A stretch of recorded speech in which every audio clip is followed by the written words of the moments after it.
मेरे प्यारे विद्यार्थियों, मैं यहाँ पर 2005 में पूछे जाने वाले पीजीटी का क्वेश्चन पेपर लेकर आई हूँ।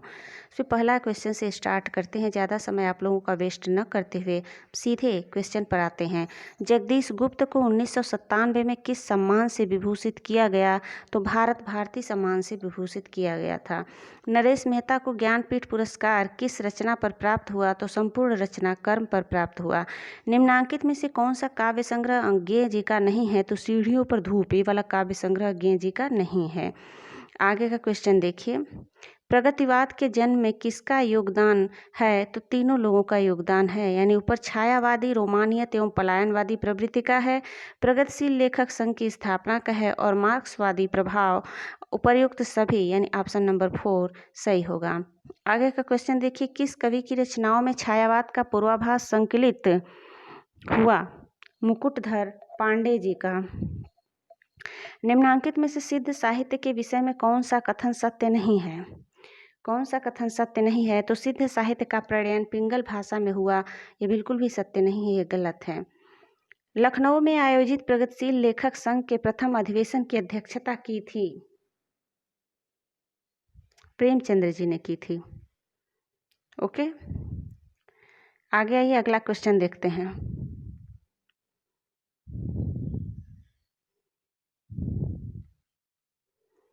निम्नांकित कवियों के जन्म काल के अनुसार क्रम का निर्धारण कीजिए। तो रहीम, घनानंद, रसलीन और ठाकुर जी। रहीम, घनानंद, रसलीन और ठाकुर जी के जन्म काल के अनुसार क्रम का निर्धारण यही सही होगा जो हमने अभी बताया, रहीम, घनानंद, रसलीन और ठाकुर। कवि त्रिलोचन का पूरा नाम है वासुदेव सिंह। कवि त्रिलोचन का पूरा नाम वासुदेव सिंह है। देखिए ये वाला ऑप्शन। निम्नांकित में से अपभ्रंश प्रभावित हिंदी रचना कौन सी है? तो खुमार रासो। अगला क्वेश्चन देखिए। निम्नांकित में से कौन अष्टछाप का कवि नहीं है? तो स्वामी हरिदास जी अष्टछाप के कवि नहीं है, बाकी तीनों लोग यानी कुंभन दास, परमानंद दास और क्षीर स्वामी हैं। निम्नांकित में से किस ग्रंथ के लेखक रामविलास शर्मा जी नहीं हैं? तो कविता के नए प्रतिमान, इसके लेखक रामविलास शर्मा जी नहीं हैं।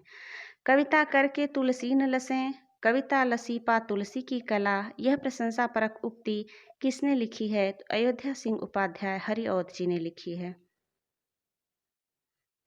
अगला क्वेश्चन देखते हैं। साहित्य जनता की चित्तवृत्ति का संचित प्रतिबिंब है, इस पंक्ति के सही लेखक हैं? रामचंद्र शुक्ल जी। प्रगतिवाद के प्रमुख कवि नहीं हैं। कौन प्रगतिवाद का प्रमुख कवि नहीं है? तो अज्ञेय जी नहीं है। रानी केतकी की कहानी के लेखक ईशा अल्लाह खां जी हैं। चारण साहित्य किस साहित्य का दूसरा नाम है? तो रासो साहित्य का दूसरा नाम चारण साहित्य है। ये सब जो है सामान्य क्वेश्चन है, ये आना ही आना चाहिए आप लोगों को। कौल ज्ञान निर्णय के रचनाकार हैं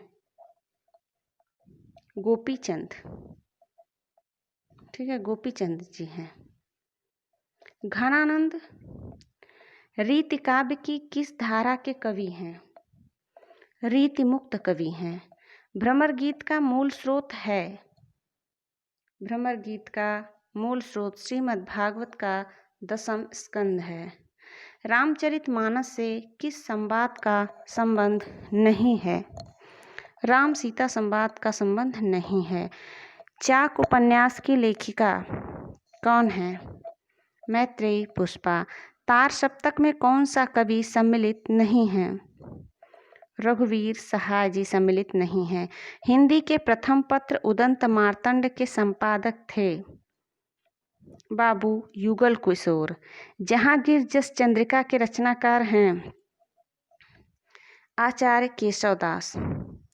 रीतिकाल को अलंकृत काल कहा है, किसने कहा है? तो मिश्र बंधु ने कहा है। केशव कही न जाई का कहिए पंक्ति के रचनाकार हैं तुलसीदास जी हैं। आदिकाल को सिद्ध सामंत युग कहा है राहुल सांकृत्यायन जी ने कहा है। ठीक, तो इसमें यानी पीजीटी में 125 नंबर का क्वेश्चन आता है, जिसमें से हमने केवल 28 क्वेश्चन इस वीडियो में बताई है। अगली वीडियो पाने के लिए आप लोग हमारी वीडियो को सब्सक्राइब कर लीजिए। अगली वीडियो में हम 29 क्वेश्चन से लेकर 125 क्वेश्चन तक कंप्लीट करा देंगे। इसके बाद मैं आप लोगों को कुछ निर्देश जो दिया हुआ होता है पेपर में, वह मैं पढ़कर बता देना चाहती हूँ। इसको थोड़ा सा रोटेट कर लेते हैं इस साइड ताकि दिखे। देखिए,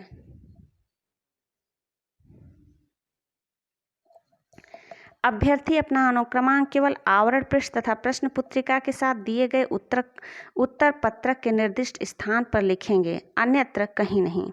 प्रश्न पुस्तिका मिलने के उपरांत अभ्यर्थी को तुरंत सुनिश्चित कर लेना चाहिए कि पुस्तिका में पूरे पृष्ठ हैं तथा कोई प्रश्न छूट तो नहीं गया। यदि कोई विसंगति है तो प्रश्न पुस्तिका मिलने के 10 मिनट के भीतर ही कक्ष निरीक्षक को सूचित करना चाहिए तथा त्रुटि रहित दूसरी पुस्तिका प्राप्त कर लेनी चाहिए।